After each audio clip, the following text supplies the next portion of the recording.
So good morning to everyone joining us for this first Planning and Housing Committee meeting of the term. It's important that we acknowledge that we are on the unceded and never surrendered territory of the Algonquin Anishinaabe Nation, whose culture and presence have nurtured and continue to nurture this land. Il est important de souligner que la ville d'Ottawa se trouve sur un territoire non cédé de la nation algonquin Anishinaabe, dont la culture et la présence sont enrichies et continuent d'enrichir ces terres. I know that many of you, members, staff, and stakeholders, are participating or watching electronically, but it is also good to see many of you here in person for our first hybrid meeting. I'm looking forward to the engagement possibilities that hybrid meetings are going to provide over the next 4 years, and my thanks go to the staff who have worked so hard to make this happen. If I may offer just a couple of remarks, everyone will have taken note that this committee is now the Planning and Housing Committee, with a refreshed mandate to focus on the creation of housing, and particularly affordable housing. The last council recognized that the lack of affordable and supportive housing has reached crisis proportions. Our council has the opportunity to make real progress, recognizing that the province has taken actions that make that both easier and more difficult, depending on the issue, a particular development, and a neighborhood's perspective. One of our biggest jobs this term is a new comprehensive zoning bylaw. Nous apprendrons davantage à ce sujet aujourd'hui et mon engagement et ma demande sont la collaboration de tous pour s'assurer que cela se fait d'une manière opportune et répond non seulement à l'orientation de la province, mais pour atteindre les objectifs de notre plan officiel en ce qui concerne la viabilité économique et environnementale. We'll need to work not just on behalf of our own communities, but on behalf of all communities in Ottawa. Provincial direction, however, does not mean that anything goes. Throughout this term, we're going to be asked to approve policies and development applications that will either contribute to great quality of life in Ottawa or to its diminishment. Notre personnel est prêt à nous offrir ses conseils avisés, mais notre travail consiste à fournir, au nom des résidents, une surveillance indépendante à cet égard. Les membres seront invités à lutter avec un très grand nombre de documents. Et je vous remercie en avance, à l'avance pour le travail que vous ferez fait pour être prêt à apporter votre vote éclairé et indépendant sur les questions dont nous sommes saisis. I'm looking forward to some great debates focused on policy and evidence. My door is open to everyone in order to help facilitate that. So let's get underway. I'll ask the committee coordinator to do the roll call. Councillor Brockington. Here. Councillor Curry. Here. Councillor Dudas. Present. Councillor Johnson. Here.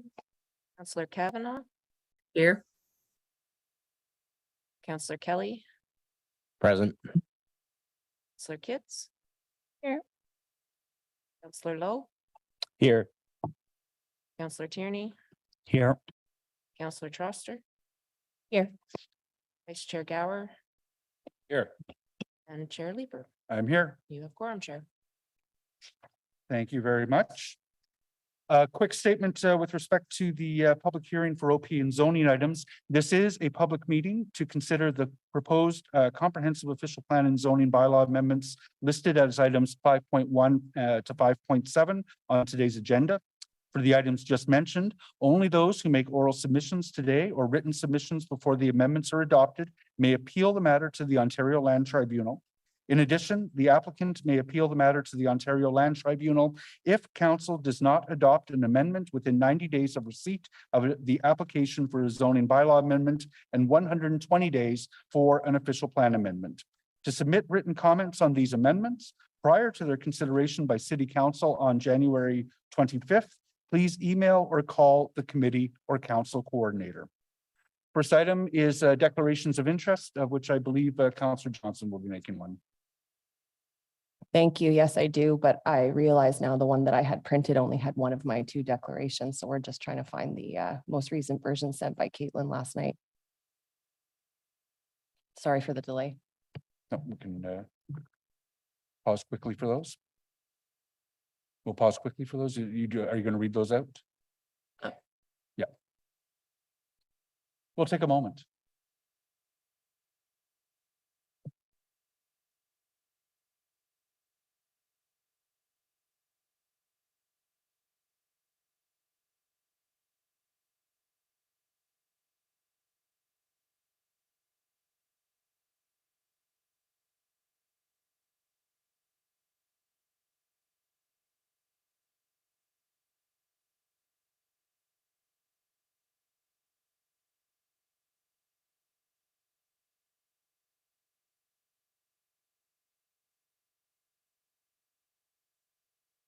Please proceed. Okay, so I, Councillor Lane Johnson, declare a potential deemed indirect pecuniary interest on the following items on the Planning Committee agenda of January 18, 2023. Item 5.2, zoning bylaw amendment 139 and 143 Balsam Street and 20 Larch Street, as my father is an employee of Preston Hardware. And item 5.4, zoning bylaw amendment 535 Chapel Street, as my spouse has a financial relationship with the owner of the property. Thank you, Councillor Johnson. So during consideration of those items, we'll ask Councillor. Information and minutes are the minutes of Thursday, October 27th, 2022 confirmed. We'll go through and see which items are going to carry on consent. The first item from the Office of the City Clerk is the Planning and Housing Committee terms of reference. I believe the councillors have questions for that, so I believe we'll hold it. We also have a technical motion on that as well, which we'll consider as we deal with that one. With respect to the zoning bylaw amendment at 75 Granton Avenue, there are no resident delegations today. On behalf of the applicant, former planning chair, Peter Hume is here. Good to see you, Peter. If the committee is prepared to carry this, do you need to speak to the item? Is this carried by the committee? Carried? Thank you. We have the item at 139 and 143 Balsam Street and 20 Larch Street. We're going to hold that because I believe that there will be some debate on that item, and there are also delegations. Councillor Johnson, we are about to sorry, so we'll come back to that one. With respect to the parking lot at 154 O'Connor Street, there is no presentation, no delegations, and no correspondence, with the exception of the applicants who I believe are here. If the committee is prepared to carry this, do the applicants want to address it? Is the committee prepared to carry this item? Carried. Thank you. At 535 Chapel Street in Rideau Vanier, I think we can deal fairly quickly. Oh, sorry. So this is an item on which Councillor Johnson is conflicted. We're going to address a motion right now. So could I ask you to leave your seat, please?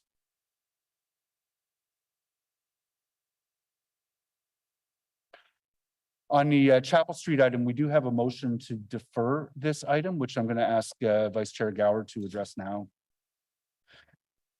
Whereas discrepancies in the survey drawings from the applicant have been identified, and whereas revisions to the requested zoning relief are now required, and whereas the applicant has requested to defer the item to the January 31st, 2022 regular meeting of Planning and Housing Committee, and whereas staff support this request, therefore be it resolved that the Planning and Housing Committee approve the following: defer the report to the January 31st, 2022 meeting of the Planning and Housing Committee, and 2, permit staff to include a revised staff report and document 2 proposed zoning bylaw amendment for inclusion in the distribution of the January 31st, 2022 Planning and Housing Committee agenda, with notice being provided.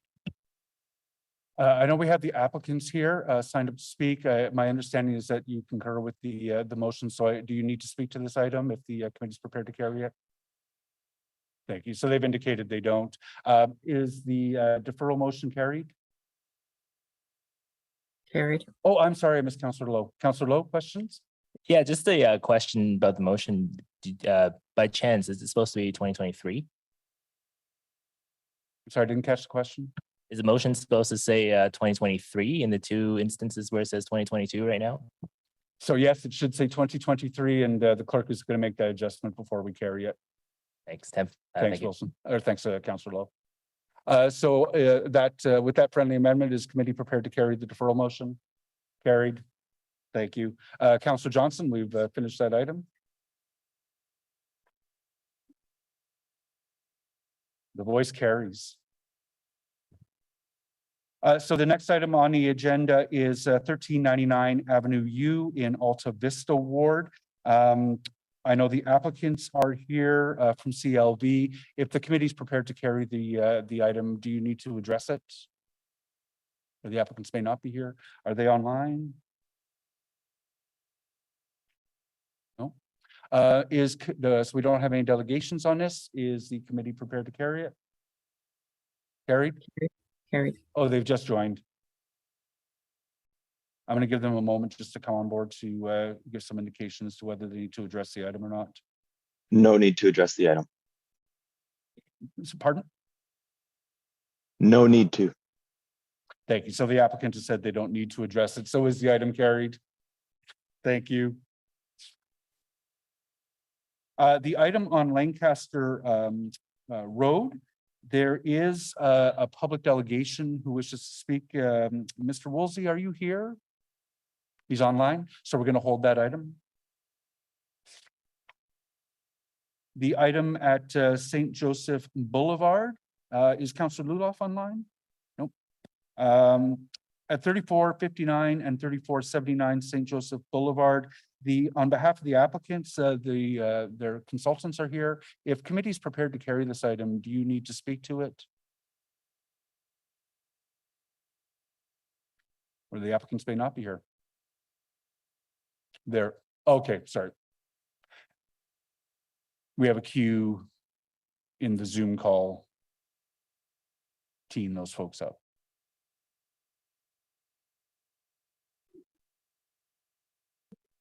Sorry for the delay. No, we have nothing to speak to it. Thank you very much. So is the committee prepared to carry this item? Thank you. So going back to the items that were held. The first item, I know we have a motion on the terms of reference. So this is with respect to Planning and Housing Committee terms of reference. And I'll ask Councillor Gower to make that, put that technical motion out now. Okay, whereas the Infrastructure and Water Services Department will report to Planning and Housing Committee on certain matters related to the committee's mandate, including but not limited to matters that pertain to infrastructure planning. And whereas the Infrastructure and Water Services Department was inadvertently omitted from the revised terms of reference, and whereas a correction is also required to correct a typo and provide additional clarity in the final paragraph of the terms of reference pertaining to the authority of the Built Heritage Committee, therefore be it resolved that the following subsection C be added under section 1 general responsibilities and the remaining subsection be renumbered accordingly. Application services and branches within the Infrastructure and Water Services Department, and be it further resolved that the final paragraph of the terms of reference be revised to read as follows. I won't read this out, but it is on the screen.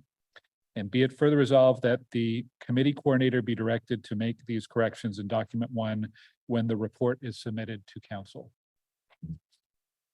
Thank you very much, Vice Chair. So on the terms of reference, are there any questions of staff with respect to the terms of reference? Councillor Lowe?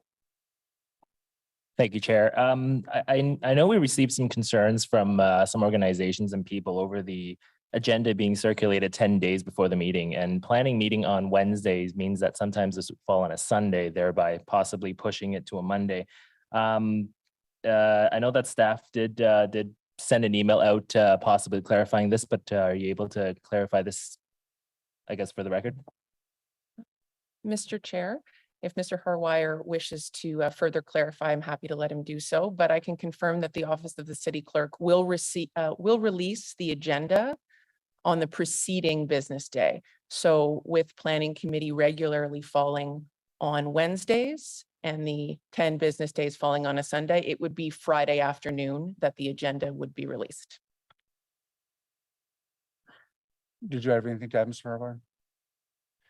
Yes, thanks, Chair. Nothing really to add, just that the way the committee date falls now, it's actually an increase in the number of days from the previous term of council. Councillor Lowe, is that satisfactory? It's good. Thank you. It is, and that's, I think we'll be providing people with more time, so I'm satisfied with that as well. And we have that commitment now on the public record from planning staff. So are there any other questions with respect to the terms of reference? Councillor Brockington. Thanks, Chair, and just want to acknowledge your as the new chair. So good luck to you and congratulations. My question is just for clarification to the deputy clerk, whether that practice will be not just for the Planning and Housing Committee, but all committees.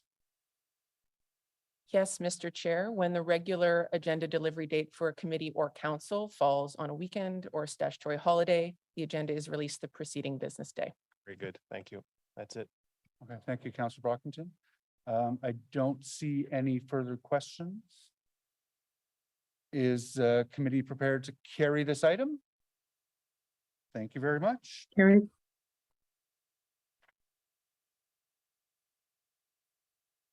Our next item is with respect to the Eric, zoning. Just if I may, I don't think we. Oh, actually I'm sorry. carried the technical amendment.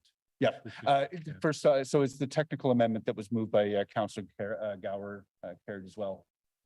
Carried, and so the modified terms of reference are carried.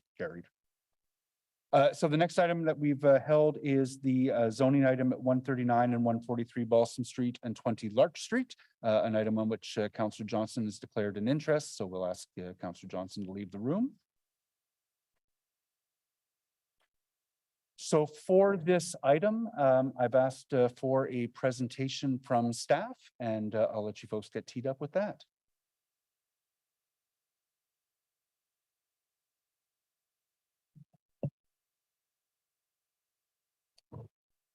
Okay. Thank you very much. My name is John Burney. I'm with the Planning, Real Estate and Economic Development Department. And I've been asked to present today the temporary use bylaw amendment for 139 and 143 Balsam Street, as well as 20 Larch Street. Next slide, please. So the site is located in Little Italy, northwest of the Gladstone Avenue and Preston Street intersection.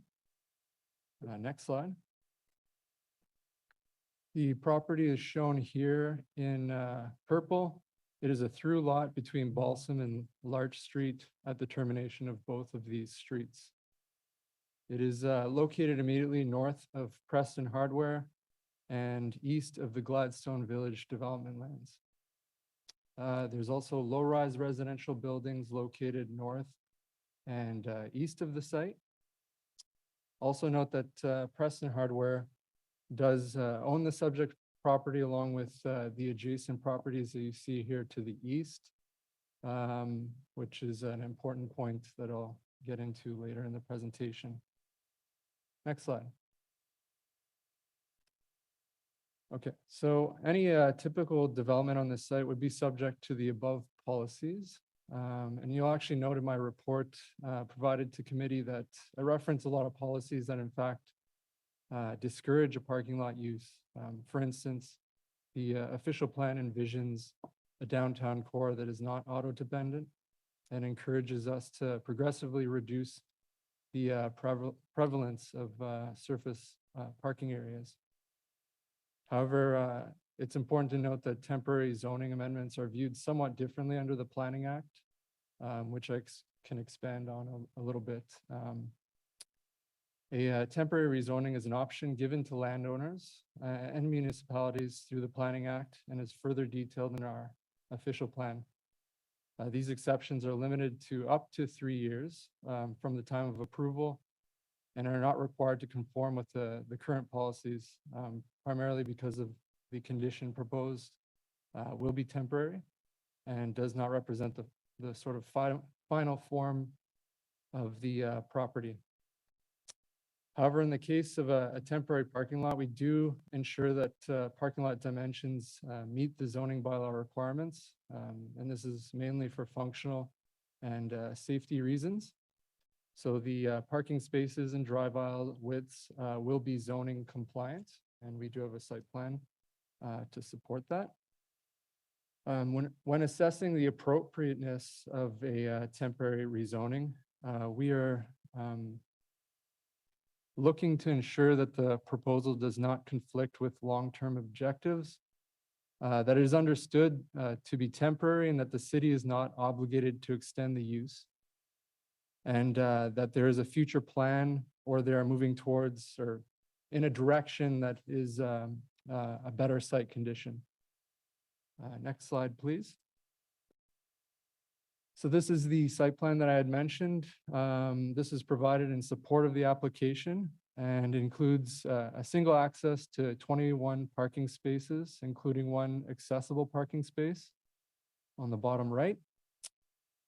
Two-way drive aisle is included along with landscaping and fencing to protect the properties to the north from any sort of light spillage from the vehicles of the parking lot. Next slide, please.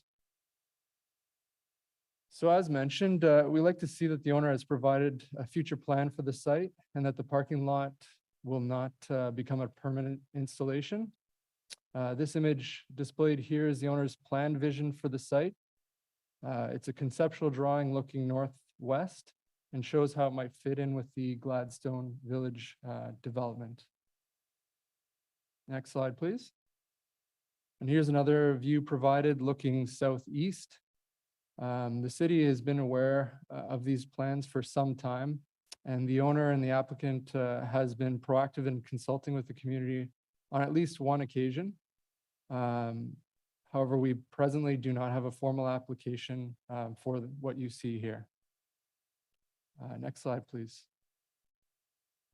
And this is just a summary of the zoning that they are seeking. So it's a parking lot use for a term of 3 years and a reduction in the landscape width on Larch Street, the Larch Street frontage from 3 meters as required to 0 meters. And again, they have a fence along that perimeter. And a reduction in landscape width on Balsam from 3 meters required to 1.5 meters. And they do have landscaping shown on the site plan in that area. And that's it. Thank you very much. Thank you very much for the presentation. We do have delegations. It's my intention to stay with the past practice of asking the applicant to make their presentation to us. And then committee members will have an opportunity to pose questions of the applicant. Then we'll hear from, I believe we have a public delegation. Is Ms. Boucher here? She's not on the call yet. Okay, so we may or may not have a public delegation with the opportunity to pose questions. And then once, oh, she's in the audience. Fantastic. Sorry, Catherine.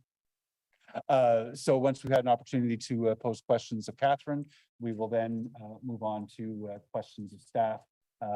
If you do have motions that you intend to bring over the course of this debate, please try to provide those to the clerk in written form at your earliest opportunity to ensure that things move smoothly. So with that, Mr. Moser and your client, I would ask you to take a seat. There is a seat that is reserved for public delegations. And with that, I think you're very familiar. We have the rule of 5 minutes of presentation.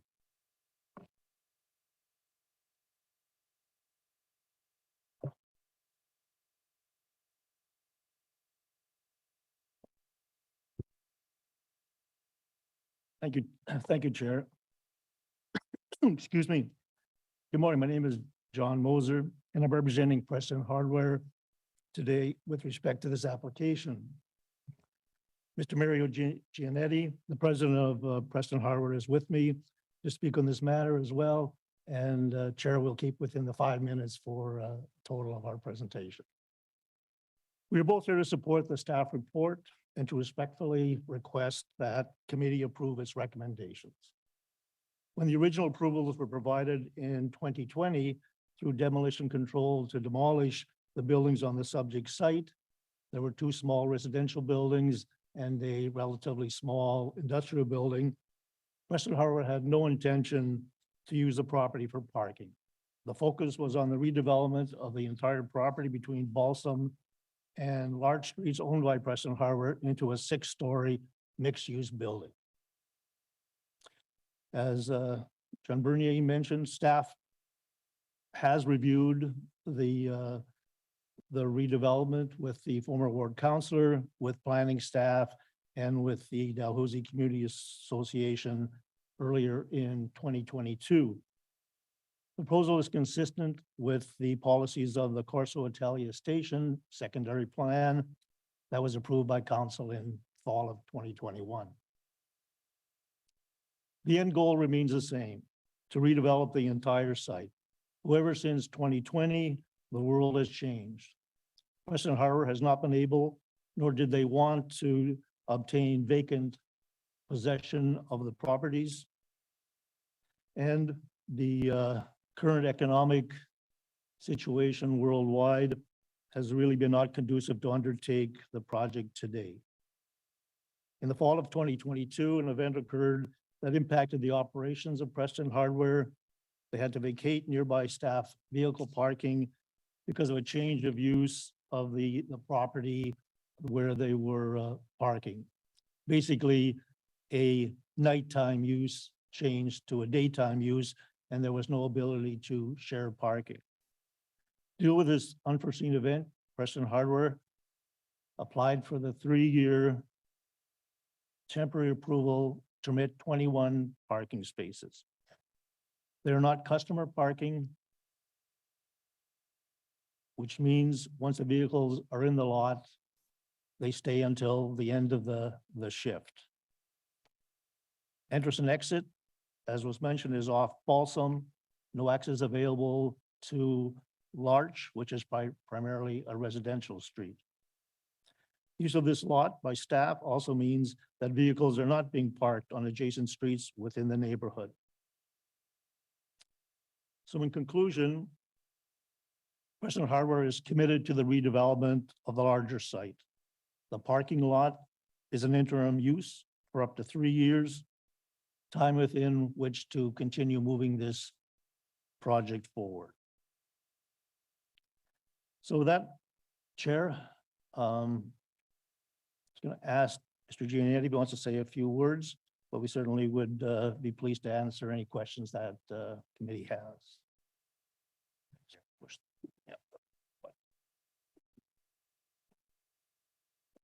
Good morning, everyone. Thank you for listening to us. We've been on Preston Street since 1945, and we'd like to stay on Preston Street for now and future. Our children are taking over the G2 generation of our business, and due to COVID, a lot of things have happened in our industry, and therefore, some of the plans that we have in place, we just had to slow down a bit because I said, just as a report we read by John a few minutes ago, so we had to make some changes. Hopefully that we will commit from now, in 3 years down to get the project on the go. Just that COVID has done a lot of negative things to today's businesses on a plural basis, and we got caught in between. So therefore, I'm asking to just give us this temporary parking. And I know that within 3 years, we'll have a new project that looks much better. We'll have some apartments, medium pricing type of thing, and we'll have some underground parking to alleviate a lot of the pressure that we have in our area right now. Thank you. Thank you very much to you both. So I'm sure that members of the committee have questions. If I can just take this quick opportunity to say, it is my intent. We are all committee members. We're all planning committee members here today. Members who are not members of the planning committee are invited at any time to come join, participate as if they were members, but without the ability to vote. And it is my intent to make it a first to raise your hand is the first to ask the question practice, dispensing with some of the members of the committee get to ask their questions first. So just a quick opportunity to note that change in practice. And Councillor Troster. Hello. Thank you for joining us, Mr. Moser, Mr. Giannetti. I wanted to introduce myself. My name is Ariel Troster. I'm the new city councillor for Somerset Ward. I live not far from Preston Hardware. My family are big fans of your store. We recognize that you're a really important business in our neighborhood. So thank you for joining us today. I do have some concerns though. Have you explored other potential parking solutions for your staff? There is a city lot that's only a few blocks away. And really good bus access to that location too. We are trying right now, we're negotiating with the St. Anthony's Banquet Hall. Hopefully that will come across in the next few months after the winter, they've told us. So we are exploring, we have some of our members parking at the Satco building on Preston Street.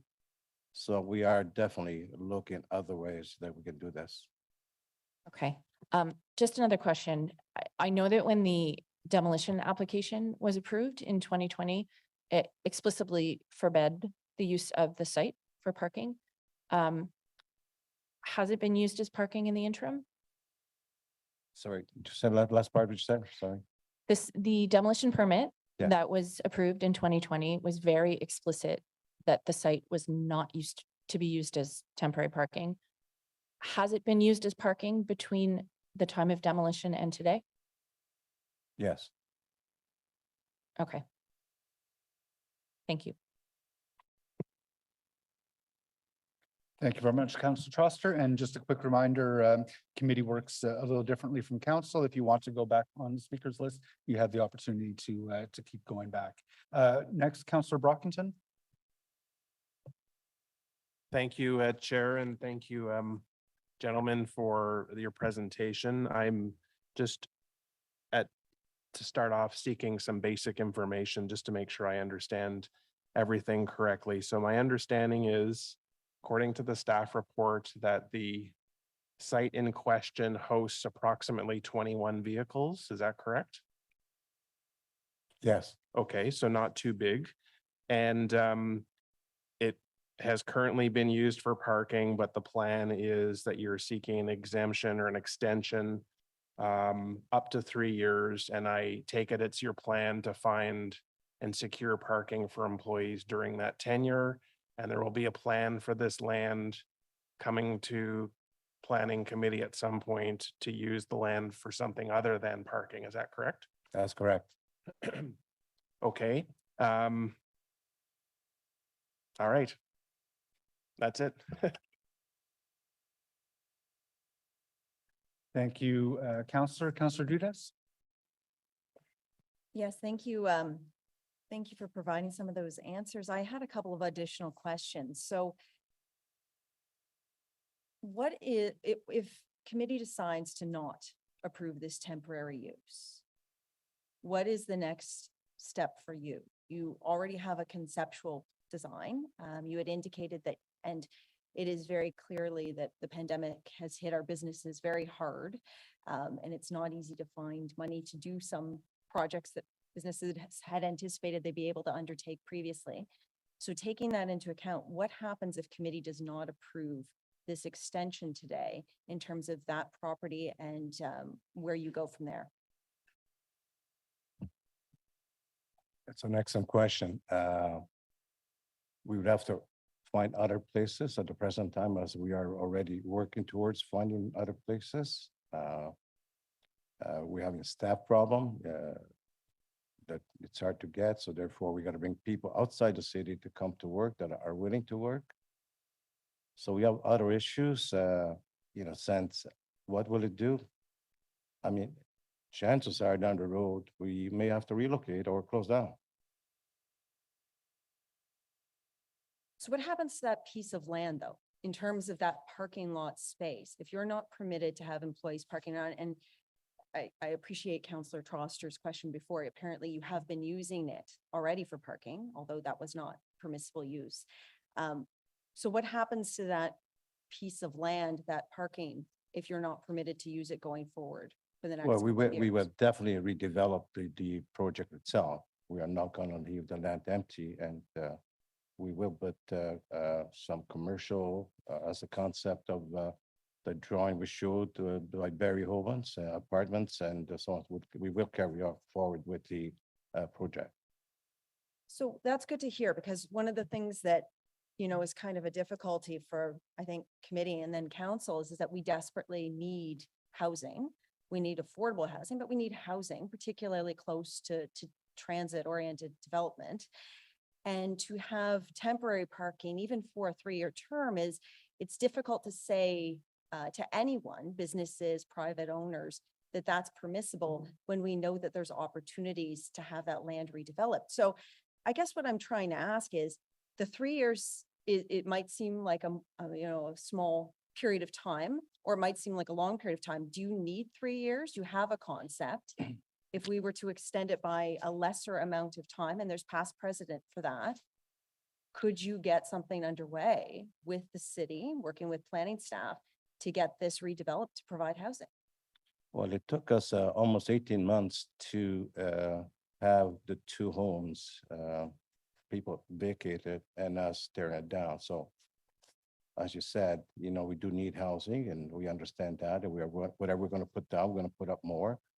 However, the issue that we see is that some of our tenants there will take us a long time for them to relocate. Okay. This is why I'm asked for the 3 years. Thank you. Thank you very much, Councillor Diaz. Councillor Kelly? Yeah, when exactly were the previous buildings demolished? I believe it's 2020 September. And you're asking for a 3-year starting now? Yes. So essentially you're asking for 6 years on an empty lot. Well, not 6 years, I don't think. I mean, it's only 2 years as of September now. So 5 or 6 years. Well, Yeah. And you said you're looking at other options in terms of finding parking for your staff. So can you explain some of those other options and what you're doing to secure those? And then if those options are secured, if you find a viable option, would you then look to develop this property sooner? Yeah, we already have a commitment with Barry Hovan, drawings. I mean, we sort of sent it to the city already. We would move it forward if we find adequate space for our services, yes. And then your colleague, sorry, I don't remember your name, my apologies. You said that the 3 years would give you enough time to move the project forward. What does that mean to you? If this was approved today, where do you anticipate being in 3 years' time? I think we have to make sure that we have the right type of apartments between low pricing and some high. Right now, it's just a conceptual. It fits the land and the use of what we want to do it. It just all depends how long it'll take us to tear down the homes and, you know, vacate the existing people. Do you have a goal in terms of a date or a timeline for when you'd like to actually submit an application? I'm going to say to you as soon as possible. Okay, and if it is approved and you do go ahead with construction a couple years from now, where would your employees be parking during construction?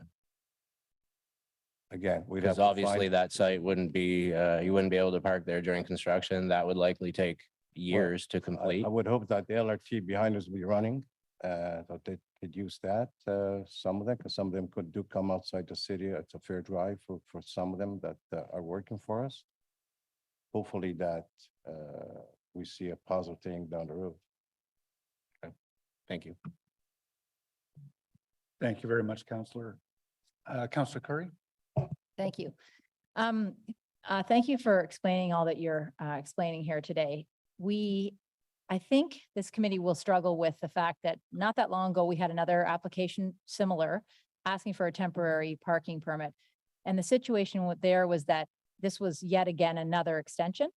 And, you know, the challenge that the group had that wanted to build something there was that they couldn't get enough money, you know, interest rates, COVID, like there was always a reason, you know, why it never happened. And so I think this committee, and I can't speak for everybody, but certainly for me, that I feel like I don't want to see that again. You know, we don't want to have temporary parking lots. So we say yes here today. I think people want a guarantee. And I understand it's difficult to give a guarantee, but a conceptual drawing doesn't seem far enough down the road. You know, I think if there were more milestones or sort of, you know, by this date, you'll have an application in, by this date, like, you know, I don't know that we understand you have a contractor to build that building. Building an apartment building takes a long time. And right now I'm hearing in Canada that some of the applications we approved not that long ago are now on hold because of interest rates, right? So builders are saying, thanks for that approval, but now we're not even going to build. So I wouldn't want to see that happen to you, you know, and I want you to know that we care about affordable housing. We also care about small businesses, and we are happy that people like you want to try to build more housing and have plans and projects. But it's hard for us when we see precedent set where people get a temporary parking permit and then they don't do anything with it. And then we're always in the position where we have to extend it. So I guess what I'm asking for, is there any maybe in this motion or any understanding that there would be milestones that would have to be met for it to be approved for another year or another year? Has that ever been done, or is that a possibility, or do you even see that being possible for you? Well, unless we get the committee to give us a site plan subdivision this year type of thing, possibility we could do that.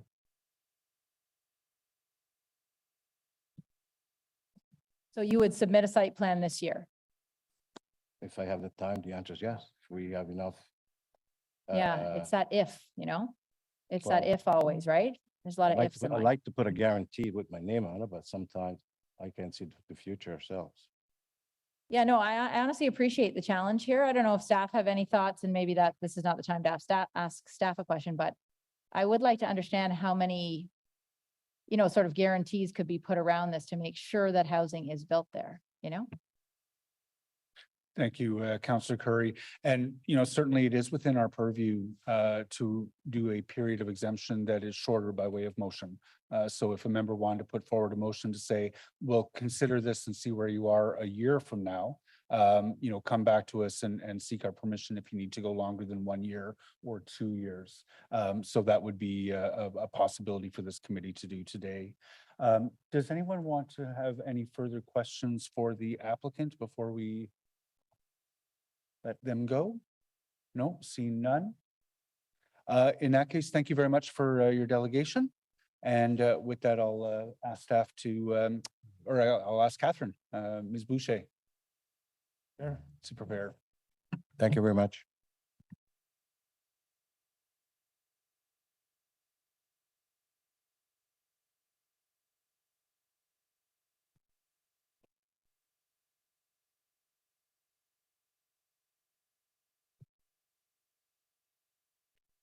Good morning, Ms. Boucher. I think you know the 5-minute rule. I look forward to hearing your delegation. Also known as the Alex Cullen rule, I remember. I'm honored to be the first public presenter at this august meeting of the Planning Committee of the new council. I hope I'm not here too often, but it's always good to be here. You do a great job. It's the best and most important committee, as you well know.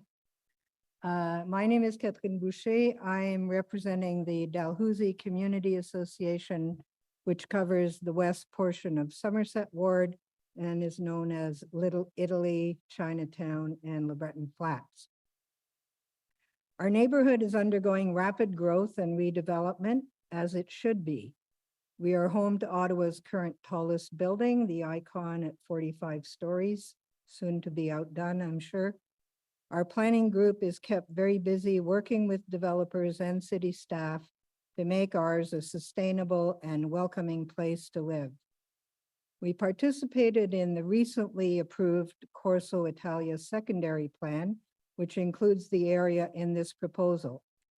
It clearly states in section 5.113 that the plan is to, and I quote, prohibit new surface parking across the district.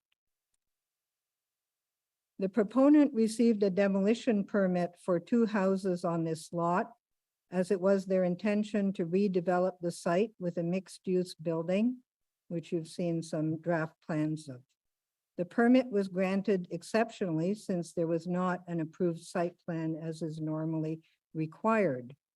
The agreement clearly stated, and I'm quoting again, that until the time of the construction of the first replacement building, other than where the sales center and any associated parking are provided, the registered owner shall landscape the property and provide fencing along the entire perimeter to the satisfaction of the general manager of planning. The registered owner shall prohibit the use of the property for other interim uses and maintain the property in accordance with property standards bylaw.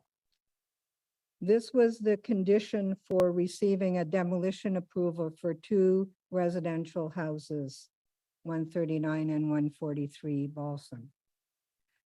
Temporary, and here I'm quoting air quotes because the temporariness which the councillor alluded to has plagued the downtown.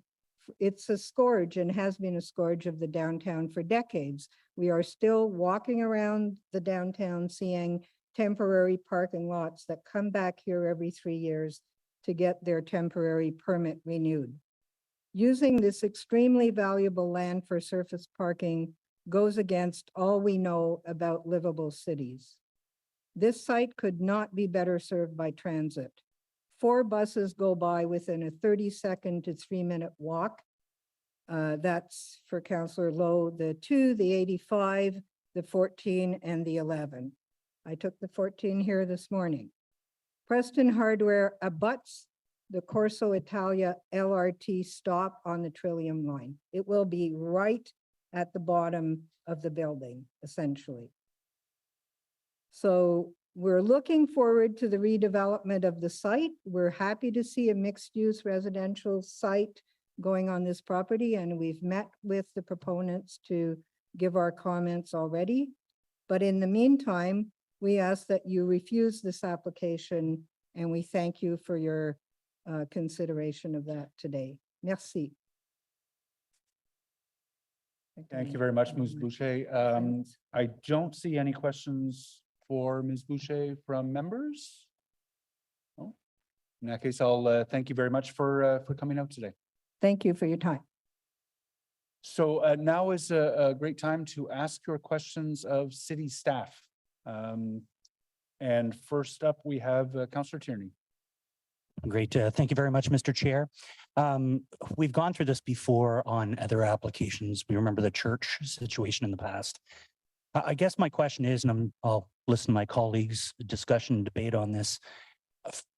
There's opportunities to reduce the amount of time from 3 years to 2 to 1, but what about, can we make it so it's hard, whatever timeline we select, that we can never extend past it legally?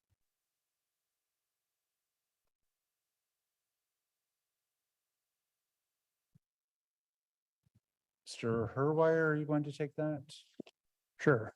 Thanks, Chair. I will start, and Ms. Enta may wish to add. So certainly the 3 years is a maximum time period. It's within council's purview to specify a lesser period of time. So any period of time up to 3 years would be permitted by the Planning Act. So, but again, let's say we pick 2 years, we pick 3 years, or if we just take this specific motion and say the applicant, the landowner can never come back and look for an extension, are we legally able to do that? No, the applicant can reapply for a further extension. It's certainly within council's purview to deny the extension, but they have the right to apply.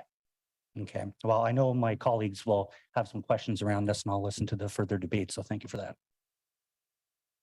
Thanks, Councillor. Councillor Gower, or Vice Chair Gower? Thanks, Chair. The demolition permit that was issued 3 years ago included a prohibition on parking. Is that a typical condition of demolition permits, or was there a special circumstance here? Chair, it is a standard condition. We are looking for them to not park on the site, and often we ask for landscape improvements and fencing along the perimeter of the site to prevent this from occurring as well. And why do we have that as a city policy, that this is for any demolition control that we prohibit parking? Why do we have that? What's the objective of that exemption? Often it's because we haven't reviewed the parking configuration that would occur on the site. As I said in my presentation, we look at things like the drive aisle widths are appropriate, as well as that the parking spaces are properly dimensioned. And not only that is, we would like to not compromise the future vision for that site or area. In this general area, in this Preston Street area, I think one of the questions about, could this end up being a long-term parking lot? Because that's not what we want. I think sometimes it's reasonable for applicants to come through and seek a temporary exemption in exceptional circumstances. My concern is about what happens when this becomes a long-term parking lot. Right now in this Preston Street area, does the city have any data about availability of parking, about is there a large demand for parking that's unmet right now? I guess I'm looking for what the possibility is that this would be a viable use for the current owner or future owner to keep as a parking lot for quite a long time, and how big of a concern might that be for us as a committee when we're making this decision? Right, we do have a unit that looks at area parking counts. Unfortunately, that's not something that I explored. I was more or less looking at the applicant's need for parking. And it is, they've been struggling for parking for some time. So I trust that it is an absolute need from them, at least. For the owner's current business use, the hardware store, is there a minimum parking requirement that they have to operate? Yes, there would be. And do they have that right now with any of their existing parking, or would they be in non-conformance of any bylaw without having the minimum parking requirement? I haven't looked at their site requirements. Sorry. Okay. Is there anyone else on planning staff or legal that could comment on that? Mr. Chair, parking requirements can be met through a number of different ways. And in the past, as I think the applicant has outlined, they had a previous arrangement with another landowner. And while I'm not in a position at this point in time to speak to their specific requirements for minimum parking on the other site, there is opportunities to achieve that minimum parking through long-term agreements. The other thing that if I may add, Mr. Chair, the question around the commercial viability or the likelihood that this is going to maintain as a long-term parking, I do think it's worth noting that it's not a commercial parking lot, it's parking for staff. And so it is supporting that business use. Whereas, one of the concerns about, demolishing sites downtown for a commercial parking lot is the commercial viability, and that some of those commercial parking lots can be quite lucrative and actually provide that disincentive that we're trying to avoid to development. So the language in the details in document 4 reflects specifically that it cannot be used for any use other than employee parking of Preston Hardware. Is that explicitly clear? And if it's not, it might be something we need to look at between now and council. Chair, it does not specify. It's simply for parking lot use. Okay. Yeah, probably not something we can resolve in the middle of committee, but it is something I want to look at with planning staff and perhaps legal to make sure we're very explicit about what use, who can park in this parking lot, depending on what happens in the rest of our discussion today. Okay, thank you, Chair. Thank you very much, Vice Chair Gower. And I would suggest that if that was something the committee wanted to see, and if there were a motion coming forward to cap the length of time that this could be used for parking, that it would be appropriate to accomplish that today. Councillor Troster? Hi, thank you very much. First of all, I would just like to point out there is a City of Ottawa owned parking lot that's about 3 blocks away on Louisa Street with abundant parking. It would not be free for staff, but should they choose to drive, there is a large lot in the neighborhood. My question is, what policy levers does the city have if an applicant contradicts the explicit instructions in a demolition order? I'm concerned about grandfathering in a use of the property that was explicitly forbidden in 2020 when the original demolition approval was approved. So I'm interested, number one, in what can the city do in a situation where an individual specifically contradicts a demolition permit? And then the other question is, are you concerned about the fact that this property has been used as parking for the last 3 years, despite the very clear language in the demolition permit that it not be?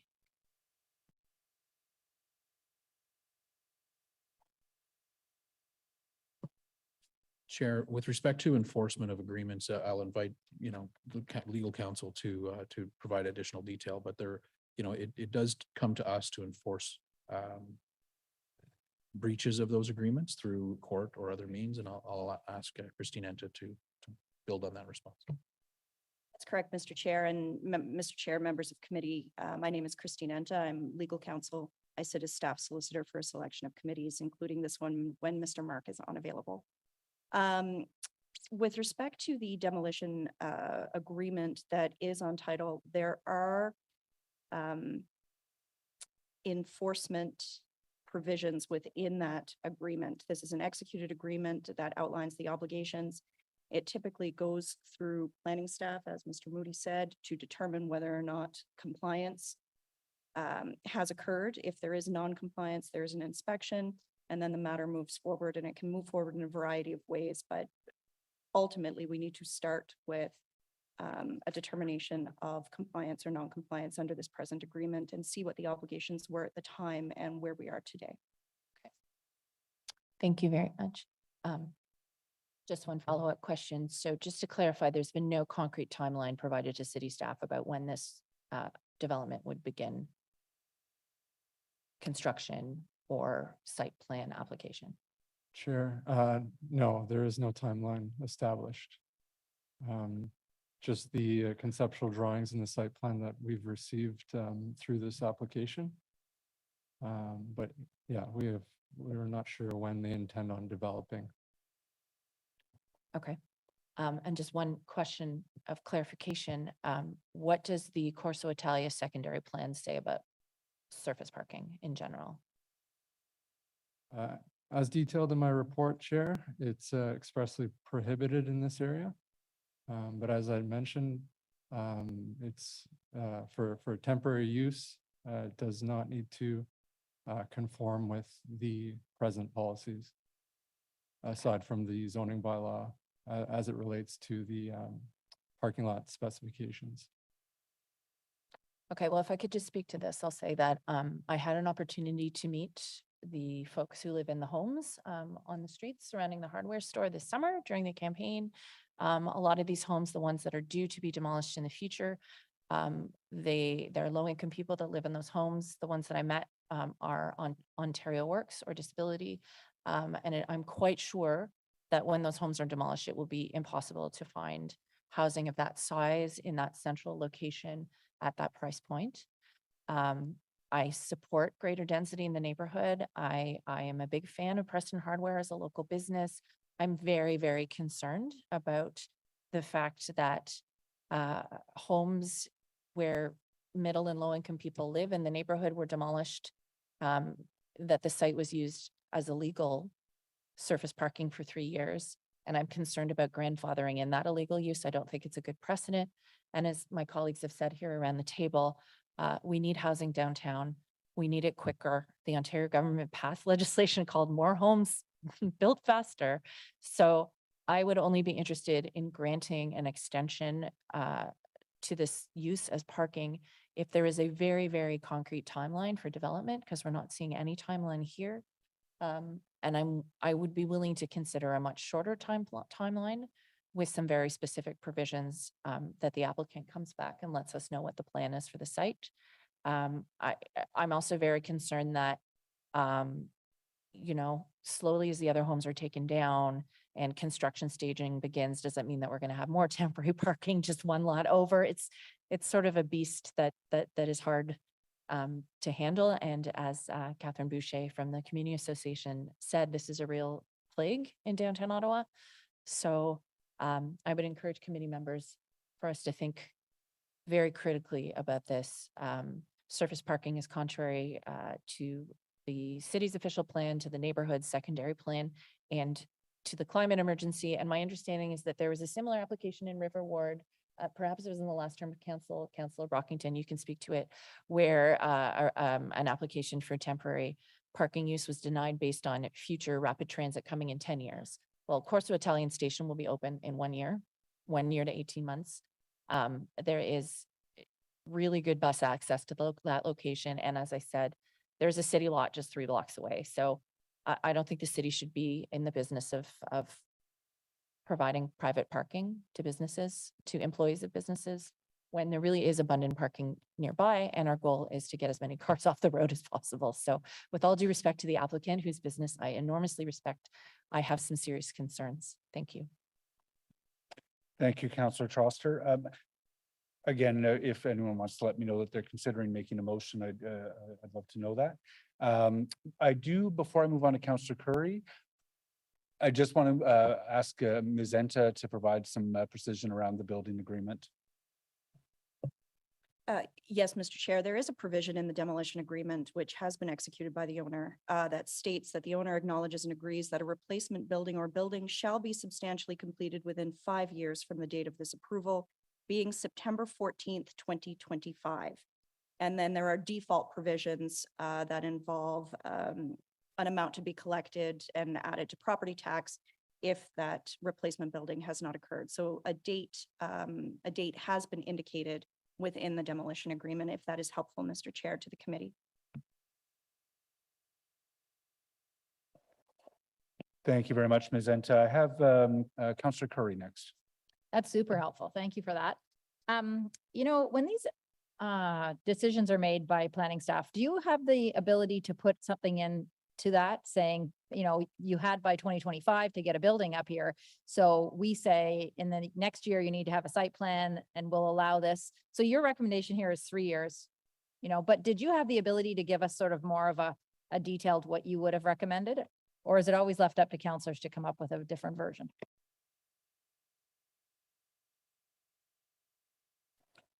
Chair, staff's recommendation are based on review of the policies and the policy framework that we work within. You know, ultimately, you know, the 3-year recommendation that's before you is, you know, it is staff's recommendation. You know, we don't make recommendations typically in hope that council will come up with something different. If that answers the question, Chair, I apologize, Councillor. Yeah, I appreciate there's been some discussion around today and the will of committee around what they're looking to achieve. But the staff recommendation is as is before you for three years today. Okay, I just want to know if maybe you weren't allowed to do that. Like, you know, you have to just give the actual 3-year, that's it. You can't be creative and say, we would say that you could try something different. You could have done that, but you just normally don't do that. The development process relies on a lot of creativity as we go through applications. We are allowed to come forward with a variety of different recommendations. You know, we could have come forward with a refusal. We could have come forward with the 3 years as we've done, or we could have come forward with any range of time between that. You know, that's what we're allowed to do, Mr. Chair. Okay, I'm just thinking that if right now, I mean, this is middle of committee, usually these motions take longer for wording, and I'm not hearing that anybody has a motion ready. Does Laura, you have it for 2 years though? I mean, what, 1 year, and then would there be conditions to it? I'm happy to read it. Okay, I mean, that's something we will debate then, but I mean, I would like to see conditions, but you know, we're hearing that they had a condition to build a building by 2025 and that wasn't met. So my other comment would be, what would be, and we'll see what you have to say, Councillor Dudas, but what would be the follow-up to that? Because I don't think by 2025 there's going to be a building, so they're already in sort of contravention of a direction. So it's an opportune time to go to Councillor Dudas. I'm also next in line, so it's perfect. Yes, no, I've been listening to the conversation and, you know, knowing that the station is opening up in a year, also recognizing that the pressures, potentially financial pressures on the applicant might mean that even if we decline this application for an extension, they probably still can't build shovels in the ground starting tomorrow. So we're then left with a property that is derelict for however it takes for them to put an application forward and go through all the rigors of the development process. So what I am proposing, and I have shared this with staff and the local councillor as well as the chair, and I'm happy to further discuss it, is therefore it be resolved that with respect to report, document 4, section 2C1 be amended as follows. Non-accessory parking in a principal use parking lot is limited to a temporary period of 1 year, beginning on the date of passing of this bylaw, and therefore it be further resolved that there be no further notice pursuant to section 3417 of the Planning Act. And I wanted to stay in line with past precedent. This is wording that is based on the application that was before us for the Archdiocese, the one on St. Patrick with the temporary parking. And I thought that 1 year is ample time to find parking adjacent or nearby or encourage staff to take transit for this applicant. But it's also ample enough time to get city staff to work with them closely to get the application process underway. So that was the impetus for this motion. Thank you very much, Councillor Dudas. So that amending motion is on the floor. I like it as an opportunity to give the developer or the applicant an opportunity to significantly advance their building plans on a shorter timeline. So we are debating the amending motion now. Councillor Kavanaugh, you're next. Welcome to Planning and Housing Committee. And I assume that you'll want to address the amending motion. Yeah, now that that's up, my question is also, when we give permission for parking, it doesn't specify that it's staff parking. Can they make a profit on the parking? Because that is my concern, because that is an incentive, of course, to keep the parking longer. And I haven't heard if that can be distinguished or it's just parking. And as was mentioned by Mr. Moody, it can be very lucrative. So it's an incentive to have parking. That's my concern. So, Mr. Chair, if I may, I think Vice Chair Gower had a good suggestion that perhaps direction to staff to look at tightening up that language to the extent we legally can to specify employee parking versus a commercial parking lot. We would be prepared to explore that between now and council. Yeah, and by the way, I'm not encouraging the use of surface parking by any means, but I am aware that I had a lot in my area that ended up doing parking, and it was for D&D employees, and they were making money on it. So it's now not needed anymore because they're all working from home. But that's what happened. So I don't know if there was any distinguishment. But also, given we got the new information about what the conditions were when the demolition took place, to be built by 2025. Yeah, how does that work when it's clear that that's not going to happen? What are the penalties? What does it mean to have those kind of dates? Mr. Chair, the penalty outlined in the demolition agreement from 2020 is that upon default of that provision for the replacement building, the city clerk shall enter onto the collector's roll the sum of $5,960 for each of the 2 residential dwelling units that were to be demolished. And the owner acknowledges covenants and agrees that the demolition permit will not be issued by the city and the building shall not be demolished until such time as the owner enters into this agreement, which they did, so it was executed. And that sum will be entered into on the collector's roll and can be collected in the same manner as property taxes. Okay, thank you. I'm still listening, but again, I'm concerned about surface parking being, and we certainly want to limit it. And so I'd like to hear more about that. Thank you. Thank you, Councillor Kavanaugh. Before we lose that, Mr. Herwire, if this amending motion does pass, will you take it as direction to proceed as Councillor Gower has suggested and as you've outlined? Yeah, subject to any concerns Ms. Enta has, I would say yes, we would, and we would look at strengthening that language. Thank you. Councillor Brockington. Chair, my suggestion would be the motion be further amended with the expectations of this committee. So if you don't want anything other than employee parking, the motion should state that. The motion does not state what our expectations are as far as providing a development plan or proposal, or at least evidence a year from now, should an application come back to extend, what are we expecting to have happened in the last year? I think I know, based on our conversations, we would like to see forward movement or progress on an application to get something built here, but that's not stated. And I think those expectations need to be crystal clear. I also want to say that we have to differentiate the Notre Dame Basilica application with this one. The church has had a temporary parking lot on site for 31 years. This is not Notre Dame. These are two different files that this committee and council has wrestled with. And I think where I can agree with my colleague from Somerset on the issue is the specific location of this property, its proximity to the brand new Trillium Line station that's going to open this year. The fact that we have policy that states this should not happen, I think are strong arguments. But the reason why I'm going to support the staff recommendation, possibly as amended, is because it is temporary in nature, that I do believe the owner, and I appreciate the owner coming here today.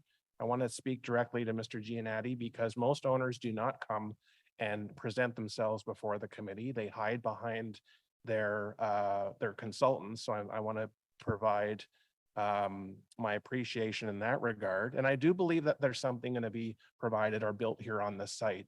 So it's a bit of a balance act to know where we are in a housing and homelessness emergency. We all acknowledge this and we all want to see something built here. And I think we're frustrated that something hasn't happened sooner. And I think those are all fair comments. But I do believe that something will happen here. And I do believe the owner has heard from the committee today, because if another application comes forward this term of council, you have to face the same people. And we're going to have a more difficult conversation a year, 2 years, 3 years from now, if that should happen. So I'm going to support the staff recommendation. I will support an amendment because I do think that will help get this file moving sooner rather than later. But I wanted to point out, this is not the same as the Notre Dame file. They're two completely separate files. And I hope that whatever happens here today is really the best outcome possible. We give the owner temporary exemption for parking, which is what he's asking for, but perhaps we shorten the lifetime of that exemption for the hope that we get to see a planning file come before the planning department. Thanks, Chair. Thank you very much, Councillor Brockington. With respect to further amending the amending motion, I'm not sure that that's the best path to go down today, but we do have some time before City Council. Councillor Trosser, does anyone, you want to wrap up? Sure. I just had one question that I'm happy to wrap up. Is Please. 1 year a reasonable deadline to have a site plan application in for a development of this nature? So just a question to staff, what your reading of it is. To submit an application, yes, Chair, it is. So I can live with a year. I do trust the good intentions of the applicant. I can't support anything beyond a year for all the reasons that I've stated. And we do believe that the Corso Italia station will be up and running within a year. So I think that resolves the problem. I'm anxious to see this development come to life. It's really important for our neighborhood, and it's also adjacent to the very large Gladstone Lands development that will be happening very nearby. There'll be a lot of really interesting homes being built in this neighborhood. So I'm very comfortable with the amendment from Councillor Dudas. In an ideal world, I would like to see our expectation that a site plan be submitted at the end of 1 year, added to the amendment if my colleagues are amenable to that. And again, the goal is to get the housing built and to develop that part of the neighborhood because it's valuable land, it's an important community, and we really need those homes. Thank you. I think I hit the mic cut off button there. It's going to take some while to get used to. Unless there is, is there any further questions, comments? I just want to clarify, are we inserting language after Mr. Brockington's suggestion about some specifics on what we're expecting after 1 year? No one has put that motion forward, but I think the staff have taken this direction to That's provide some understood. precision before council. Thank you, Chair. Thanks. So with that, then I would like to put the amending motion from Councillor Dudas to a vote. Madam Clerk, could you call a vote on that, please? Sorry, Councillor Brockington? sorry, Councillor Leeper, how do we amend the amending motion to add the requirement for a site plan application? Excuse my ignorance, this is my first planning and housing meeting. And I'm sorry, what was that question? How does one amend the amending motion to add a requirement for the submission of a site plan application within 1 year to this amendment? So my suggestion would be that we can't force them to Okay. submit a site plan. What they have is the incentive, since if this amending motion passes, they have to come back to us in a year. We'll have the opportunity to determine before we give them any further exemptions, to have a conversation about have they submitted a site plan? Are they making progress towards the achievement of this? Because they will need a continued exemption,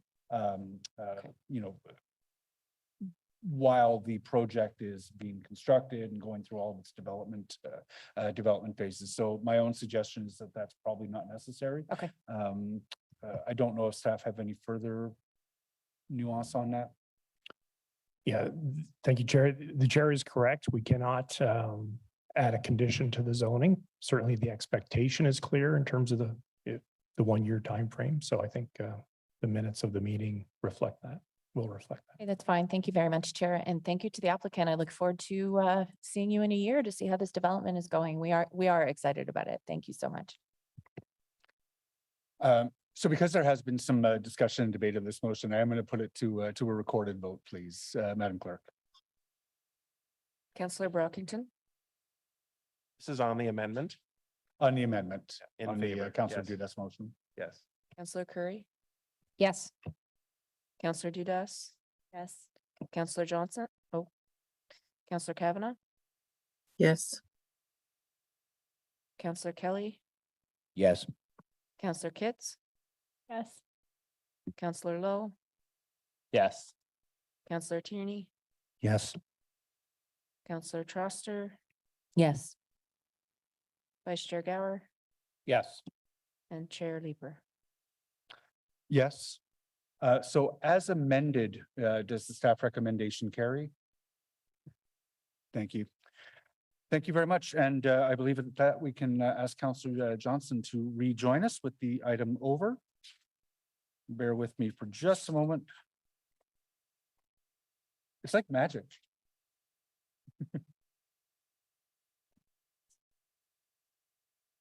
I believe that is the substantial agenda.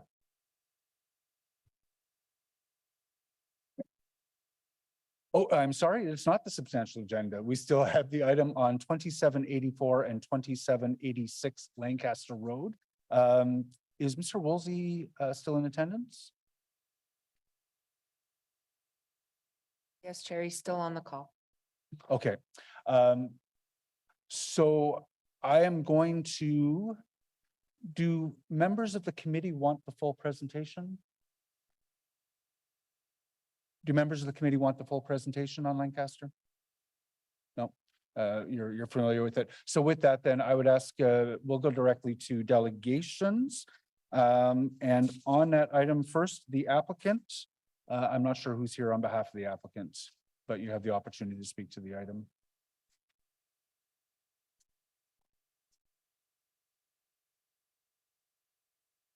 Jacob, okay. So we'll tee Jacob up. Good morning, Mr. Chair. I did prepare a presentation, but I'm happy just to respond to questions if there are any.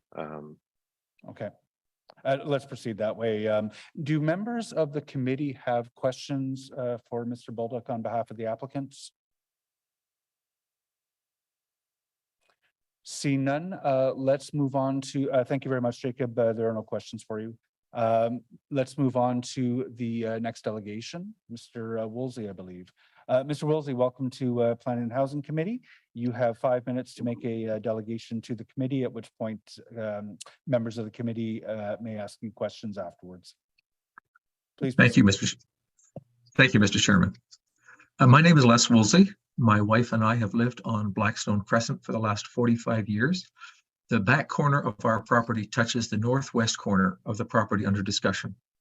I would like to address two concerns with this proposal. Firstly, there are many aspects of the report that relate to evaluation and recommendations by city staff on various parameters. After reading the report, I find myself having to call into question how diligent the efforts in these recommendations are. For me, the fact that they do not accurately describe the location and the current circumstances raise a red flag that the city has not performed proper due diligence in this matter.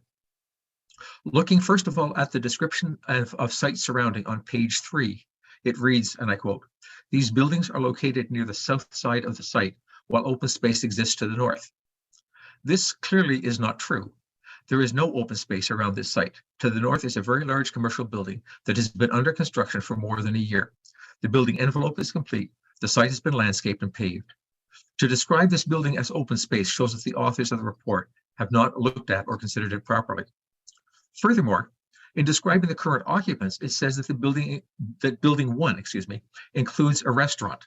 Actually, according to the website, it's a shisha lounge, which is, for those who, like me, didn't know what that meant, is a type of hookah lounge, and from what I can tell, appears to be illegal in the city of Ottawa.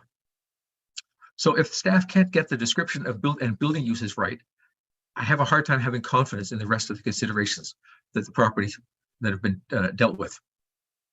Secondly, in the discussion section under official plan designations on page 4, the second paragraph states, policy 6.5.3 specifies that where mixed industrial areas interface with neighborhoods, certain land uses may be permitted in support of the objective of establishing 15-minute neighborhoods. I'd like to consider for a moment how this proposed change would contribute to a 15-minute neighborhood. If we consider the area defined by 15-minute walk from these locations, we quickly see that this is in the extreme corner of such an area. The land to the southeast of Walkley Road is open land. That area would obviously not be part of any neighborhood where people lived or worked.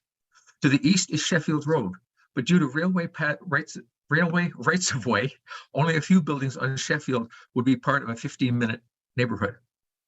For measurement purposes, I've used, rather than being arbitrary, I've used Google Maps walking times to find what would be the limits of a 15-minute walk and discovered that it doesn't even include all of the Sheffield Glen neighborhood, nor does it even capture much of the area southwest of Russell Road. In other words, it really does very little to contribute to a 15-minute neighborhood. If the city wants to create 15-minute neighborhoods, which is a laudable goal, it's a neat goal, there are other better, more accessible nearby vacant locations that are already zoned for retail spaces. Not to mention the Elmvale Shopping Center, which already acts as a central hub for a much larger 15-minute neighborhood. Also, this zoning application is perhaps a little unusual in that one of the units is already operating as a retail outlet. So we can look at their experience to better determine if this zoning change would encourage or enhance 15-minute neighborhoods. After speaking with the staff at the Florist, I learned the following 4 points. Almost all of their sales come from the internet. Most of their sales are delivered. They have very few, quote, walk-up, unquote, customers. And fourthly, virtually all of the walk-up customers actually drive. No one walks to that location. From their description, we can conclude two things. That retail in this location is not contributing to retail neighborhoods. And secondly, that the Florist store is operating more like a service than a retail operation. It's very similar to the Fastening House, Inc., which is located at 2676 Lancaster Road, and it's in the same zoning Sorry to area. interrupt. Point of order, Mr. Chair. On a point of order? I would just, well, maybe it's not a point of order. I would like to acknowledge that there are no staff sitting at the table right now. I find that disrespectful to the. I believe the city staffer is online, the city planner. Correct, Chair. It's a manager of the development review software here. Yeah, we're listening and we're prepared to address the question from the man. Thank you. Mr. Woolsey, I'm sorry, please continue on. Okay, if I may, I'm just going to restart that last sub point. It's just a sentence. The Florist store is operating more like a service than a retail operation, just like the Fastening House Inc. Located at 2676 Lancaster Road and in the same zoning area as these two buildings currently are. In other words, it looks like the florist operation may already be compliant at their current location. The rationale, therefore, that is proposed for this zoning change zoning change somehow furthers the goal of creating 15-minute neighborhoods seems very unfounded in reality. So finally, I must indicate that I am opposed to this change. It has been poorly researched and very poor rationale for improving the area. I understand that the building owner would like to have these units occupied, but to change the zoning simply for his convenience and with very poor logical support does not seem in the best interest of the city nor the neighborhood near these buildings. Thank you. Mr. Woolsey, thank you very much for the presentation. I'll give an opportunity to members to put up their hand to ask questions. And seeing none, I'll thank you very much for the delegation today. Thank you for listening. Members of the committee, are there any questions of city staff? Councillor Trosser? Hi, so I just wanted to clarify, if I'm not mistaken, there was some concern about one of the proposed uses of this property is for a cannabis store. Am I correct? That is correct. One of the uses that they want to install it's at one of the units is a cannabis store. Okay. I guess I'll just make the comment. I live in Centertown where there are 3 cannabis stores within walking distance of my house. I will say I have not noticed there being a concern with people hanging out and consuming cannabis in front of those stores. I think that, you know, I have my own criticism about the over proliferation of cannabis stores downtown, but I personally have not noticed people hanging out and consuming the product outside the store. To me, the in and out strikes me as being very similar to the liquor stores that are near me. I'm just wondering if city staff, you know, based on other approvals of applications of this nature, do you have any data to suggest that the citizens' concerns that folks might be using the products near their properties is founded or not? So under the city zoning bylaw, a cannabis store is defined as a retail store. We do have also a use called cannabis production facility, which is a completely separate use. I'm not aware of any special studies that were done, but under zoning, it is a retail store. I don't know if Lily would have additional information on a study that was prepared in the past. Okay, and to be clear, correct. Yeah. Sorry. And the chair, if I can add, just to add some clarification here, cannabis store is not a land use defined under the zoning. The appropriate zoning definition is a retail store. So the fact that whether the applicant is adding 2 flower shops here or 2 cannabis stores here are the same thing for the purview of the zoning bylaw amendment review. Right, so we have no say over what goes in there. It's just a question of whether we allow commercial use. That's some good precision. Thank you. Okay. Thank you, Councillor Trosser. Councillor Lowe? Thank you, Chair. My question's for staff. When it came to determining that this promotes 15-minute neighborhoods, what exactly was used to measure that? Was it just purely based on distance over time? No. Was it just purely based on the distance traveled and then the rate of speed at, you know, the average person walks, like what Google Maps says? Or was a more in-depth look taken to also factor in the psychological barriers that may exist in that area for people who might want to one day walk from, let's say, Blackstone Crescent to the retail location? So to answer your question, the considerations in the report were not only based on the 15-minute neighborhoods. So the policies for the mixed industrial designation, they do permit what they call small scale service commercial uses, as long as these uses are located within, well, not within, but along the edge of the mixed industrial area. In this case, it is along the edge, and it has to also be abutting residential neighborhoods. And in this case, it is abutting residential neighborhoods to the rear. So in this case, it does fulfill both of the criterias that we have in the policies for the mixed industrial designation. And there is also a pathway located not too far north of this property that connects to the residential neighborhood to the back. Are you referring to the pathway that's kind of in the north end of North Blackstone where it would connect to Southmore? That's correct. Okay, thank you. Thank you, Councillor Lowe. Councillor Carr. Hi there. Obviously, I'm not a member of the planning committee, but I am the ward councillor for the area. I just had a question for staff. With respect to the comments in the delegation, and I probably should have asked this to the delegation. I just wanted to confirm, the delegation made a comment about not being a restaurant in the area presently. I think there actually is I don't think it's a shisha bar. I think it's the Garden restaurant. But I just wanted to confirm, there already is retail in the building, that it's just not operating legally. Is that correct? Could we just clarify that point so I fully understand the application? That is correct. So the flower store is a retail store, which therefore this zoning bylaw amendment would legalize that flower store. And in the past, there was also a vape store that is currently the vacant unit where the cannabis store wants to be. And that technically would have been in the past also not legal. Okay, thank you. So the restaurant is still operational, the one that was next to the vape store, correct? I believe Do you so. know that? Okay, perfect. Thank you. I think. Thank you very much, Councillor Carr. Are there any further questions of staff or any further comments? No. And again, there was some discussion of this one, so I'll just call for a quick recorded vote for the folks who are not here. Councillor Brockington, Yes. Councillor Curry, Yes. Councillor Dudas, Yes. Councillor Johnson, Yes. Councillor Kelly, Yes. Councillor Kavanaugh, Yes.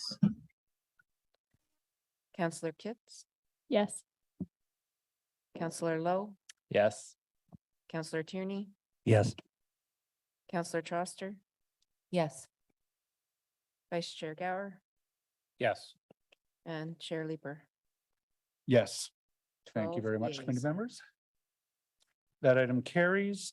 So with that, I believe now we're done with the substantive agenda.